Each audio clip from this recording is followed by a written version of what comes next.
एक तरफ ईरान के साथ अमेरिका के युद्ध पर विराम लगा है, तो दूसरी तरफ 5 सालों से चल रहे रूस यूक्रेन युद्ध में एक और आग भड़क उठी है। दोनों देशों के बीच चल रही जंग की एक और तस्वीर दुनिया के सामने आई।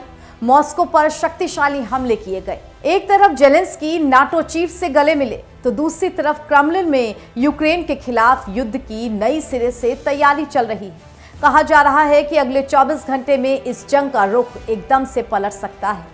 नमस्कार, बहुत स्वागत आपका ग्लोबल न्यूज 360 में। आपके साथ मैं हूं ऐश्वर्या। G7 की बैठक से लौटते ही जेलेंस्की ने 1000 ड्रोन का नाटो ट्रेलर दिखा दिया।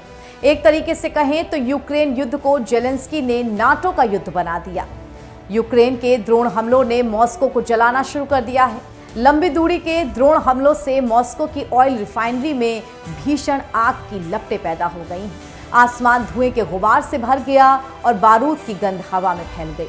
रूस ने दावा किया है कि मॉस्को के एयर डिफेंस ने 60 से ज्यादा यूक्रेनी ड्रोन मार गिराए हैं, लेकिन कुछ ड्रोन रिफाइनरी को हिट करने में कामयाब रहे। यूक्रेन के लगातार हमलों के बाद रूस में ईंधन संकट भी गहराने लगा है। क्या जेलेंस्की यूक्रेन युद्ध को रूस के अंदर ले जाने की अब कोशिश कर रहे हैं? ये बड़ा सवाल पैदा हो गया है, ताकि रूस को फ्रंट लाइन से धकेला जा सके और मॉस्को ब्रिगेड रूस के अंदर ही उलझ जाए और पूरी ताकत से कीव की सेना पर हमला ना कर सके।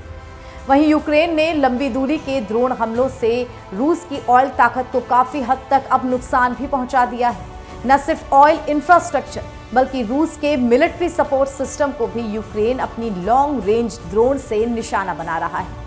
मॉस्को की रिफाइनरी पर यूक्रेन ने इसी महीने में 2 बार बड़े हमले किए, जिससे आग लगी और काफी ज्यादा नुकसान रूस को पहुंचा। प्रोडक्शन प्रभावित हुआ। मीडिया रिपोर्ट्स के मुताबिक यूक्रेन ने रूस के काप्टेनिया ऑयल रिफाइनरी पर हमला किया। ये रूस के लिए बेहद खास जगह है। वजह मॉस्को रीजन का सबसे बड़ा फ्यूल सप्लाई यूनिट है। न सिर्फ कोप्टिया बल्कि इससे पहले भी दूसरे बड़े शहर सेंट पीटर्सबर्ग पर हमले के लिए यूक्रेन ने 1000 किलोमीटर रेंज वाले ड्रोन का इस्तेमाल किया था।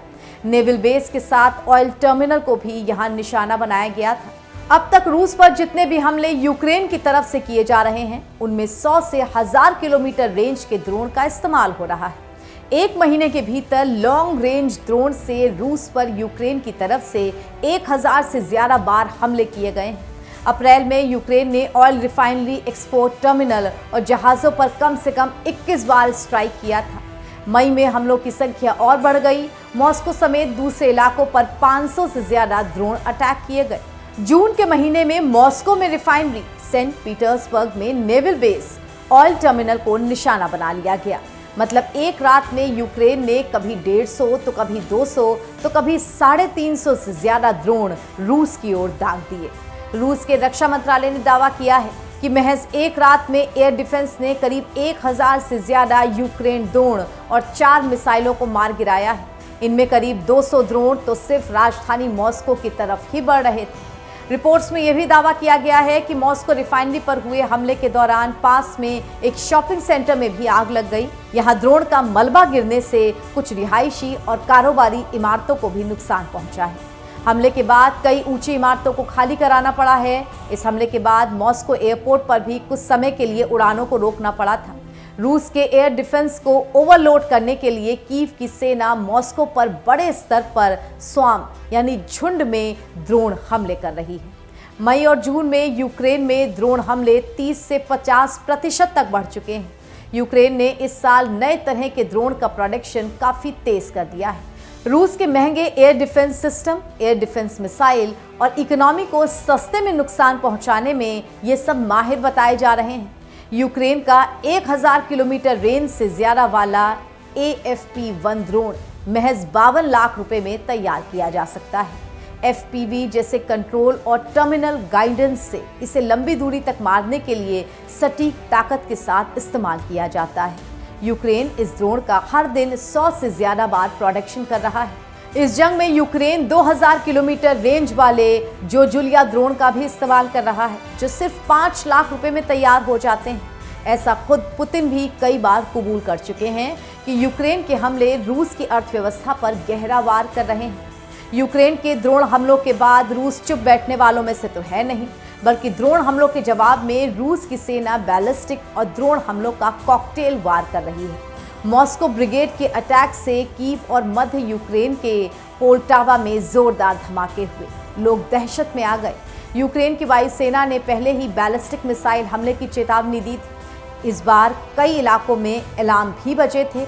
यूक्रेन की सेना के मुताबिक रूस ने रात भर में 7 बैलिस्टिक मिसाइलें और 239 ड्रोन दागे हैं। इससे शाहिद, गरबेरा और इमालतास जैसे इलाकों में ड्रोन हमलों से काफी नुकसान पहुंचा है। उधर यूक्रेन ने दावा पेश किया है कि उसके एयर डिफेंस सिस्टम ने 4 बैलिस्टिक मिसाइल्स और करीब 216 ड्रोन को हवा में ही मार भी गिराया है। इसके बावजूद 2 मिसाइलें और 26 ड्रोन यूक्रेन के 9 अलग अलग इलाकों पर टारगेट करके गिरे। रूस के शाही ड्रोन की रेंज 15,000 से 2,500 किलोमीटर है।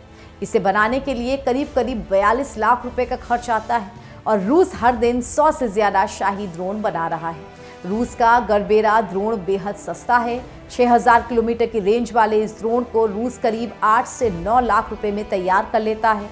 ये रूस के शाही ड्रोन से 4 से 5 गुना सस्ता भी पड़ता है। रूस का 200 किलोमीटर रेंज वाला इमलताज ड्रोन भी सिर्फ 25 लाख रुपए में तैयार हो जाता है।